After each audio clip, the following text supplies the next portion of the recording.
আজ আমি আপনাদেরকে শেখাবো সূরা ফাতিহা দিয়ে সুন্দরী পড়ি হাজির করুন 2 মিনিটে।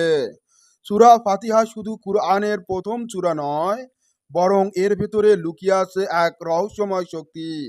অনেক আধ্যাত্মিক ওস্তাদরা বলেছেন, সঠিক নিয়মে পড়লে সূরা ফাতিহা দিয়ে পড়ি হাজির করা যায়। সেজন্য প্রথমে উজু করে শান্ত জায়গায় বসে 11 বার দরুদ পড়ুন, এরপর টানা 41 বার সূরা ফাতিহা পড়ুন এবং 7 বার বলুন, হে হুরে আইন হাজির হও জলদি, আল্লাহর কসম তোমাকে ডাকছি হাজির হও। দোহাই দিলাম 1,24,000 পয়গম্বরের, তারপরেও যদি না আসিস দোহাই সুলেমান নবীর মাথা কাবু। 7 বার বলুন, শেষে আবার 11 বার দরুদ পড়ুন। এইভাবে এই কাজটি টানা 7 দিন পালন করলে আল্লাহর হুকুমে রহস্যময় পরি হাজির হবে এবং আপনার হালাল কাজে সাহায্য করবে। এরকম আরও ভিডিও দেখতে ফেসবুক বা টিকটক ফলো করে আমাদের কবিরাজি তন্ত্রমন্ত্র ইউটিউব চ্যানেল সাবস্ক্রাইব করে পাশেই থাকুন। ধন্যবাদ।